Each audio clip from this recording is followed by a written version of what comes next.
Bismillahirrahmanirrahim. Assalamualaikum warahmatullahi wabarakatuh. Alhamdulillah alladzi arsala rasulahu bil huda wa dinil haqq liyudhhirahu 'ala ad-din kullihi wa kafa billahi shahida. Asyhadu an la ilaha illallah wahdahu la syarika lah wa asyhadu anna Muhammadan 'abduhu wa rasuluh. Allahumma shalli wa sallim wa barik 'ala nabiyil huda wa 'ala alihi wa ashabihi wa man wala amma ba'd. Saudaraku jamaah salat zuhur Masjid Al-Maghfirah yang dirahmati Allah Subhanahu wa taala. Pada pertemuan yang lalu kita sudah sampai di mana Nabi SAW mulai berdakwah secara terang-terangan di Quraisy, dan itu ternyata menimbulkan reaksi yang luar biasa. Nabi SAW dan para sahabat mulai merasakan respon negatif dari orang-orang Quraisy. Mereka ini menolak Islam sebab membenturkan Islam dengan kepentingan mereka. Anda bisa bayangkan bagaimana perasaan tokoh-tokoh politik Mekah seperti Abu Jahal, seperti Utbah bin Rabi'ah, Syaibah bin Rabi'ah, Uqbah bin Abi Mu'id, Umayyah bin Khalaf, dan lain-lain itu, yang selama ini menikmati menjadi elit Quraisy, dihormati, didengarkan. Kalau mereka beriman kepada Nabi SAW, seluruh aturan-aturan yang mereka buat menjadi tidak berlaku. Yang berlaku adalah aturan dari Allah yang dibawa oleh Nabi SAW. Di antaranya adalah manusia itu setara di sisi Allah. Bagaimana mungkin mereka ini bisa nerima bahwa kedudukan mereka disamakan dengan budak-budak seperti Bilal bin Rabah, Amir bin Fuhairah, Khabbab bin al-Arad, atau orang-orang biasa tapi dari suku yang lebih rendah. Mereka tidak mau itu. Di samping kesombongan dan fanatik pada ajaran nenek moyang mereka dulu. Makanya kita harus membuka diri terhadap dakwah, terhadap kebenaran. Kalau memang kita dapati satu dalil ternyata itu bertentangan dengan apa yang selama ini kita praktekkan, apa yang kita dapatkan dari nenek moyang kita, kita tinggalkan. Begitu ada Quran, ada hadis, ada perkataan para ulama yang mu'tamad tentang hal itu, kita terima. Jadi Nabi dan para sahabat mulai merasakan tekanan-tekanan.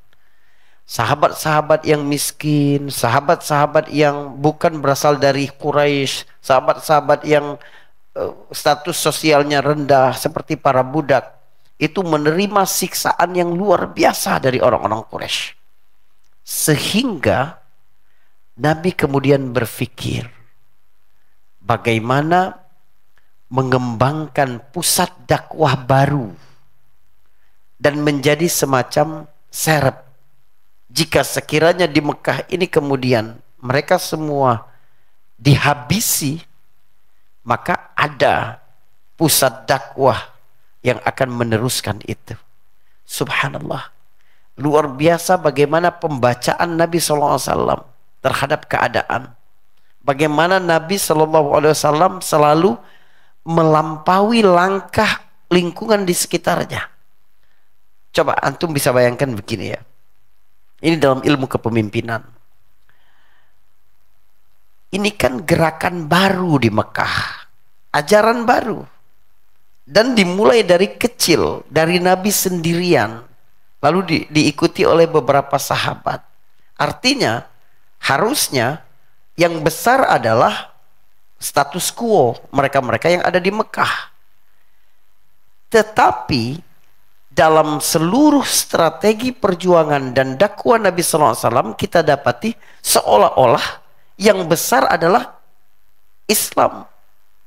Sehingga bukan kaum muslimin yang merespon apa yang dilakukan oleh Quraisy, tapi sebaliknya. Orang Quraisy lah yang selalu merespon apa yang dilakukan oleh kaum muslimin. Seolah-olah kaum muslimin yang melangkah lebih dulu, baru orang Quraisy mengambil respon. Apa reaksi mereka di situ? Sehingga berarti Nabi yang melangkah lebih dulu, orang Quraisy kelabakan mengambil reaksi. Tapi aksi pertamanya dari Nabi SAW. Ketika Nabi melihat betapa tekanan yang luar biasa di Quraisy, maka Nabi memutuskan agar para sahabat sebagiannya ada yang hijrah meninggalkan Mekah. Wah, ini menarik. Saudara,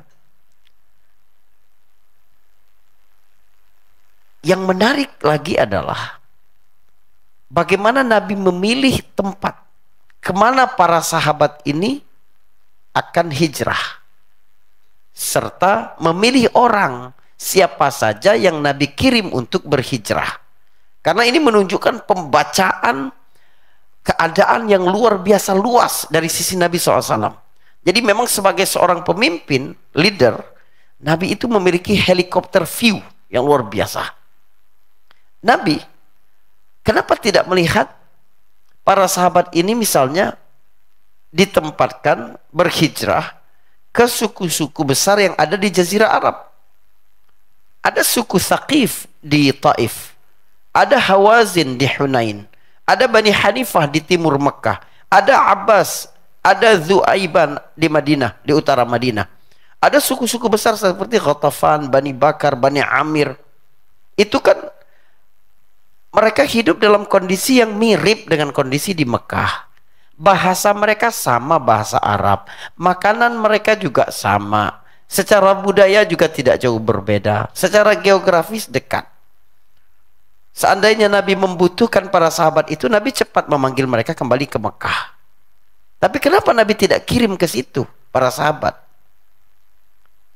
Semua suku itu bukan hanya masih menyembah berhala, tetapi walaupun mereka tidak memusuhi Islam secara terbuka, suku-suku yang ada di Jazirah Arab, yang di pulau itu, Jazirah Arab yang besar itu, Anda lihat Saudi Arabia, Teluk, sampai ke Yaman di selatan itu sangat menghormati dan tunduk kepada Quraisy. Mereka melihat Quraisy itu sebagai bangsa yang terpandang, karena di situ ada rumah Allah, orang-orang tetap pergi haji ke situ, walaupun dengan cara jahiliyah. Artinya begini, kalau Nabi mengirim para sahabat ke salah satu dari suku-suku itu, jika kemudian utusan Quraisy datang kepada mereka dan memberikan tekanan politik kepada mereka, kembalikan yang hijrah itu. Ini urusan domestik kami di Mekah. Maka suku-suku itu pasti akan menyerahkan para sahabat yang hijrah, karena mereka tunduk dan hormat kepada Quraisy tadi. Kenapa Rasulullah juga tidak memikirkan hijrah ke Madinah ketika itu, Yathrib? Nabi tidak berpikir Madinah, sebab Madinah pada saat itu belum ada satupun orang Muslim. Di Madinah sedang kacau, sedang terjadi konflik horizontal antara Aus dan Khazraj. Di Madinah ekonomi dikuasai oleh Yahudi yang memang terkenal sepanjang sejarah sangat licik. Sampai hari ini sejarah Yahudi itu penuh dengan kelicikan. Sampai besok, sampai lusa. Begitu juga Rasulullah tidak berpikir untuk mengirim sahabat ini hijrah ke Irak, tempat suku-suku Arab seperti Bani Syaiban di Irak. Secara bahasa dan budaya tidak ada halangan, tapi mereka tunduk loyal kepada Persia. Sehingga kalau penguasa Persia, Kesra Persia, minta mereka ini dihabisi, mereka akan dihabisi. Kekaisaran status quo seperti Kesra itu pasti tidak suka dengan gerakan pembaruan, tidak mungkin suka. Dengan dakwah yang baru begini pasti tidak suka. Begitu juga Nabi tidak berpikir untuk mengirim ke Syam. Ya, ada suku Arab Bani Ghassan di situ. Sebab mereka di bawah kekuasaan Romawi Bizantium. Atau bahkan Nabi tidak berpikir mengirim ke Mesir, Makaukis. Walaupun kerajaan sendiri, tapi Mesir ketika itu dijajah oleh Romawi. Nah, Yaman juga begitu di bawah Persia. Akhirnya muncul pilihan yang kelihatannya aneh sekali. Bahkan bagi para sahabat sendiri aneh. Tapi inilah pembacaan strategi yang luar biasa dari Nabi. Nabi mengirim sebagian sahabat pengikutnya itu ke Habasyah, Ethiopia pada hari ini. Subhanallah, pandangan Nabi ini luar biasa. Tentu saja ada kekurangan Habasyah. Pertama, jaraknya sangat jauh, sehingga menyulitkan komunikasi. Kemudian bahasa mereka berbeda dari bahasa Arab. Pasti butuh adaptasi yang luar biasa. Ya, saya tahun 2010 mulai tugas belajar ke Turki, itu saya nggak ngerti satu patah kata pun dalam bahasa Turki. Itu luar biasa sulitnya. Ya, jadi lebih banyak bahasa isyarat. Mereka juga penguasaan bahasa Inggrisnya tidak bagus. Jadi kebayang bagaimana ketika itu para sahabat beradaptasi. Yang ketiga, kekurangan Habasyah, adat istiadat mereka berbeda dengan budaya Jazirah Arab. Salah-salah mereka menyinggung perasaan mereka karena tidak sesuai dengan budaya. Tetapi kekurangan itu tidak ada apa-apanya dibanding kelebihan dari Habasyah atau Ethiopia. Kelebihan pertama, saudara, kenapa Nabi memilih Ethiopia? Yang pertama adalah raja yang memimpin ketika itu terkenal sebagai raja yang adil. Nabi berkata kepada para sahabat, "Lau kharajtum ilal Habasyah fa inna biha malikun la yuzlamu indahu ahadun." Kalau kalian hijrah pindah ke Habasyah, itu baik sekali sebab di sana ada seorang raja yang tidak ada seorang pun bisa terzalimi di sisinya. Dia akan jaga terus hak-haknya itu. Jadi yang ditekankan Nabi bukan agama, tapi keadilannya. Sebab yang paling dibutuhkan oleh umat Islam saat itu adalah, yang sedang tertindas adalah keadilan Raja Najasyi. Ini pelajaran bagi kita semua. Untuk melindungi dakwah tidak harus sama agama, tapi pemimpin yang adil, yang insaf, yang objektif, yang dapat melihat segala sesuatu dengan bijaksana. Cari pelindung orang-orang yang adil itu, walaupun berbeda partai, berbeda agama, berbeda pandangan politik. Yang penting mereka adalah orang yang adil. Para pendiri bangsa kita dulu, generasi-generasi awal yang memimpin negara, walaupun mereka berbeda-beda pendapat ya. Ada yang dari partai komunis, ada masyumi, ada nasionalis, ada apa. Tapi mereka luar biasa bijaksana tuh. Sesama mereka ketika sedang berdiskusi untuk membangun bangsa, menjaga kemerdekaan negara Republik Indonesia, mereka luar biasa. Padahal pandangan politik mereka itu benar-benar ekstrim berbeda. Jadi kita mengalami kemerosotan di bidang itu sekarang. Keadilan ini menjadi asas penting dalam sistem bermasyarakat dan bernegara. Sehingga tidak zalim ketika berkuasa, tidak semena-mena mengubah undang-undang, bikin aturan, bikin macam-macam. Ini yang menjadi bacaan Nabi. Artinya, saudara, Nabi punya pembacaan yang luar biasa. Ketika Nabi berdagang ke Syam sebelum menjadi Rasul, Nabi itu menyerap informasi. Negeri ini kelebihannya ini, keunggulannya ini, kekurangannya ini, negeri ini begini, negeri ini begini. Sehingga Nabi ketika mendapati kesulitan di Mekah seperti itu, langsung dia tahu negeri yang paling memungkinkan untuk menjadi tempat hijrah adalah Ethiopia. Ini pertama, karena raja yang adil tadi. Yang kedua adalah, ini juga pelajaran bagi kita ya, doakan pemimpin kita itu adil. Para pemimpin, pemilik kebijakan itu doakan, Pak. Ya, enggak menguras energi. Memang kadang kita sebel banget sehingga mendoakan kebaikannya itu agak malas gitu. Tapi doakan tuh. Saya tuh setiap kali tawaf itu di salah satu sisi Ka'bah antara Hijr Ismail ke rukun Yamani itu, saya khusus doa untuk hal-hal yang global itu. Pemimpin bangsa, kemudian para pemangku kebijakan, Palestina, saudara kita di Gaza, itu satu sisi Ka'bah itu saya selalu doakan itu. Karena pengaruhnya bagi kebaikan kita. Ini keunggulan pertama Habasyah atau Ethiopia. Keunggulan kedua Ethiopia adalah penduduk Ethiopia itu adalah ahli kitab. Kaum muslimin merasa lebih dekat dengan orang-orang Nasrani. Makanya ketika terjadi peperangan antara Persia dan Romawi, orang-orang musyrik Mekah berpihak kepada Persia yang Majusi, kaum muslimin berpihak kepada Romawi yang ahli kitab. Dan Allah menyampaikan dalam kitab secara objektif, Allah sebutkan, Allah menilai segala sesuatu untuk melihat secara objektif. La tajidanna ashaddan nasa adawatan lilladzina amanul yahud walladzina asyraku. Kamu akan dapati yang paling keras kepada kalian umat Islam ini adalah orang Yahudi dan orang-orang musyrik. Wala tajidanna aqrabahum mawaddata lilladzina amanu alladzina qalu inna nasara. Tapi yang paling penuh rahmat baik kepada kalian orang-orang beriman adalah orang yang berkata kami adalah orang-orang Nasrani. Ketika itu orang Nasrani memang lembut.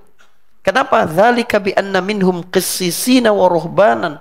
Karena di kalangan mereka masih terdapat pendeta-pendeta dan rahib-rahib yang mengerti Alkitab, yang tidak sombong, wahum la yastakbirun. Kamu pasti akan dapati itu. Sehingga secara sosiologi kaum muslimin lebih bisa diterima. Pemimpinnya adil, rakyatnya juga lebih penuh simpati kepada mereka. Kelebihan Habasyah yang ketiga adalah jaraknya yang jauh. Jadi jarak yang jauh ini kekurangan sekaligus kelebihan. Meskipun menyulitkan secara komunikasi, namun ini menjauhkan diri dari pengaruh dan ancaman Quraisy. Sehingga umat Islam lebih aman, semakin jauh semakin aman. Yang keempat, keistimewaan Habasyah adalah mereka itu negara yang berdaulat, merdeka. Dia tidak dijajah Romawi, tidak dijajah Persia. Pada saat itu dunia dibagi dalam dua kekuasaan itu. Siapa bawa pengaruh Persia, siapa di bawah pengaruh Romawi. Ethiopia sendiri, tidak ada campur tangan asing yang dapat membahayakan keberadaan kaum muslimin di Ethiopia. Yang kelima adalah Habasyah ini negara yang kuat dan berwibawa. Sehingga posisi politik mereka ini dihormati. Bahkan oleh Quraisy. Karena itu orang Quraisy ketika mengirim delegasi yang diwakilkan oleh Amr bin As sebelum masuk Islam untuk meminta kaum muslimin biar dikembalikan ke Mekah, itu memberi hadiah. Karena nggak bisa memberi tekanan politik, apalagi militer kepada Raja Habasyah. Nggak bisa. Mereka harus menggunakan jalur diplomatik. Dan Raja Habasyah adalah raja yang adil, sehingga tidak mungkin akan menerima permintaan orang-orang Quraisy tadi. Yang keenam, ini penting sekali. Habasyah adalah negeri yang makmur juga secara ekonomi. Sebab kedatangan sekelompok orang ke satu negara itu bisa membebani perekonomian. Isu ekonomi ini seperti terjadi di Turki, teman-teman sekalian. Waktu menampung 2 juta penduduk Syria karena perang itu sebenarnya ada gejolak di politik domestik, politik dalam negeri Turki. Banyak yang menentang Erdogan karena dianggap itu mengganggu roda perekonomian mereka, khususnya oleh partai-partai oposisi. Baik, jadi ini luar biasa cara kita membaca betapa luas cara pandang Nabi. Kenapa memilih Habasyah? Yang kedua, saudara, siapa orang-orang yang pertama dikirim Nabi untuk hijrah? Itu lebih menarik lagi. Kalau kita melihat orang-orang yang pertama dikirim untuk hijrah ke Habasyah, kita jadi tahu satu hal penting, bahwa hijrah itu bukan untuk melindungi dai, tapi untuk melindungi dakwah. Bukan untuk melindungi orang, tapi untuk melindungi kegiatan dakwah. Sebab jika sekiranya tujuan hijrah itu adalah menyelamatkan nyawa, maka yang paling layak untuk diperintahkan Nabi untuk hijrah adalah kelompok-kelompok terpinggirkan, kelompok-kelompok marginal, kelas-kelas bawah di Quraisy yang tidak memiliki pembela. Tapi lihat siapa yang dipilih oleh Nabi, tokoh-tokoh semua, berasal dari suku-suku besar dan dihormati. Coba, siapa yang berani mengganggu Utsman bin Maz'un dari Bani Jum'ah? Siapa yang berani mengganggu Utsman bin Affan dari Bani Umayyah? Gak mungkin. Tapi mereka inilah yang dikirim oleh Nabi Shallallahu Alaihi Wasallam. Jadi Nabi ingin memelihara, menjaga kesinambungan dakwah.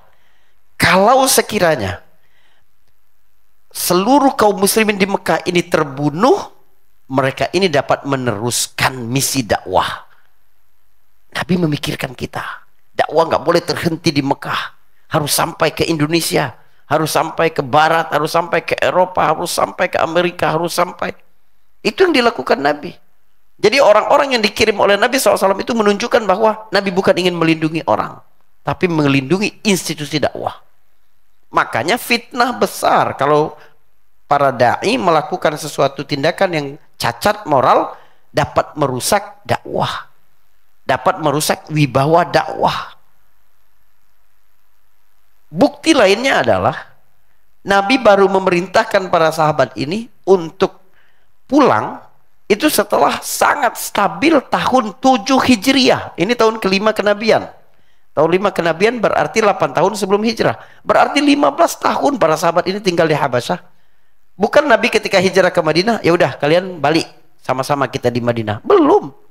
Pada saat setelah perang Tabuk baru para sahabat ini pulang. Jadi ini seperti manajemen jangan meletakkan telur di keranjang yang sama. Satu pecah masih ada yang lain. Kira-kira begitu. Nah, siapa yang pertama hijrah? Yang pertama adalah ada 14 orang, 10 laki-laki, 4 perempuan, istri dari mereka tadi. Yang pertama adalah Utsman bin Affan radhiyallahu an bersama istrinya Ruqayyah putri Rasulullah.